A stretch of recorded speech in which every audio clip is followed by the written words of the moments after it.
Les grilles de cette intersaison, je vous donne le principe. On a doublé tous les postes, enfin l'OM a doublé tous les postes avec 2 gardiens par exemple, un titulaire, un remplaçant, et tous les postes on aura ça, un titulaire, un remplaçant.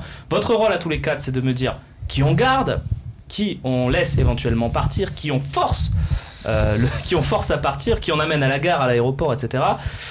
Est-ce que c'est des postes où vous voulez recruter? Est-ce que vous voulez recruter des titulaires, des remplaçants? Voilà l'axe de tous les débats qu'on va avoir dans cette saison, on se projette sur la suivante. Évidemment, on va faire le focus sur ce qui s'est passé cette saison. C'est pour ça, par exemple, plus tard, je vous l'annonce, que vous aurez Boubacar Kamara au milieu de terrain. Mais ça ne veut pas dire qu'on juge, nous, que c'est un milieu de terrain. C'est juste que Rudy Garcia l'a plus utilisé au milieu de terrain cette année. C'est un exemple parmi tant d'autres. On commence avec les gardiens de but. Voilà, là, le titulaire et le remplaçant, c'est clair. Steve Mandanda, j'attire votre attention d'abord sur sa note qui est la 4e de la saison. Même si ces derniers matchs, il a eu des notes un petit peu basses, il est quand même le 4e olympien au classement des notes. Mais surtout, 70% du temps joué seulement, ce qui veut dire que Yoann Pelé, sa doublure, a joué 30% du temps des minutes olympiennes, des 62 matchs. Maxence, j'ai vu que tu étais surpris par cette statistique. Il a quand même 5,5 de moyenne, voilà, c'est 0,3 de moins que Mandanda, mais des notes honorables pour Pelé. T'es surpris par les 30%? Oui, on peut tous l'être. Après, ça dépend forcément des équipes, mais régulièrement, tu as aussi des doublures qui jouent quasiment pas de la saison ou que quelques matchs, les matchs de coupe, etc. 30%, on n'est pas loin du tiers des matchs, quoi. Donc, c'est vrai que ça fait beaucoup, mais bon, et c'est vrai que de notre côté, il a quand même été plutôt satisfaisant en tant que doublure quand même, Pelé. Vas-y Kader, tu voulais intervenir sur les gardiens? Non, je pense que déjà le gardien, il faut savoir, je pense que c'est le poste le plus ingrat dans le foot, surtout le poste de numéro 2, je veux bien préciser, le poste du numéro 2. Donc je pense que au tout début on était un peu sceptiques tous. Mais ce qu'on retiendra, c'est qu'à la finale, on était tous là à se poser la question s'il devrait démarrer titulaire ou pas.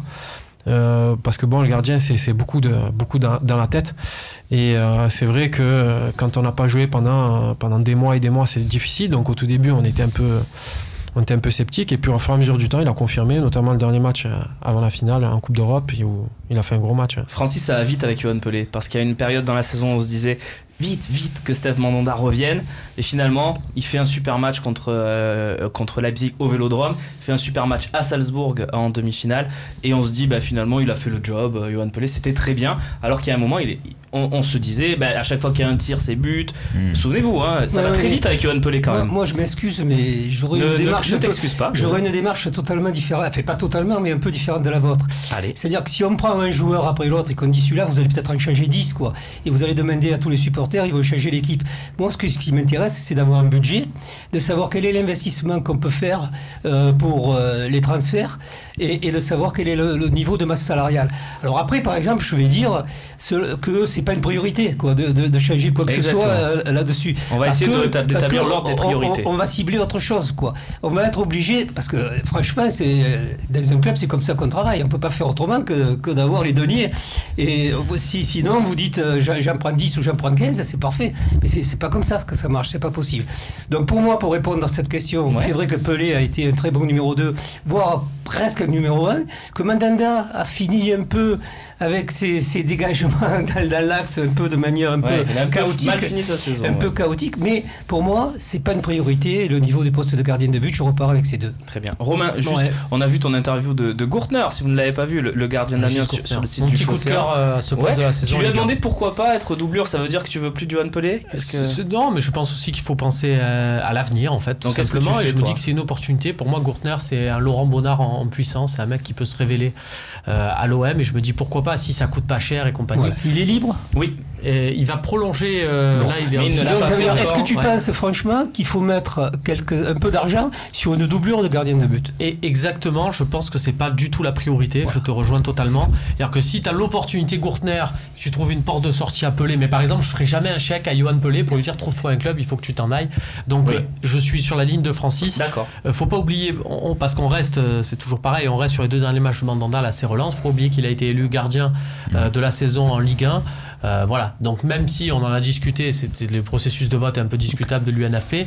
Voilà, ça veut dire quand même que c'est pas n'importe qui mandanda. Donc on rappelle également que vous pouvez voter sous le grill des gardiens de but. Romain, 5 possibilités pour nos lecteurs qui peuvent voter. On évoque toutes ces 5 possibilités, comme ça c'est fait, on l'évoque une fois. Est-ce que vous voulez recruter un titulaire? Est-ce que vous voulez recruter une doublure? Est-ce que vous voulez recruter personne? Ou alors ce qu'on propose aussi, c'est en cas de grosse offre, ok, on en laisse partir un. En cas d'opportunité d'achat, par exemple un Gourtner gratuit, ok, on achète. Le cas que tu as dit, par exemple. Voilà. Gratuit, mais sans faire de chèque à Pelé. Voilà, exactement. Voilà. C'est la fameuse opportunité. Juste, Cad, on garde les 2 gardiens? Ah oui, pour moi, bien sûr, on repart avec les 2. Et j'ai vu Maxence faire un grand oui de la tête, donc... Ouais. Allez, clairement. On va passer à un autre poste, messieurs, puisque vous avez l'air d'accord pour garder et Mandanda et Pelé la saison prochaine. Non, on ne dit pas pour les 5 prochaines années, mais on évoque la saison prochaine. On va passer à un autre poste où il y a des satisfactions, c'est le poste d'arrière droit.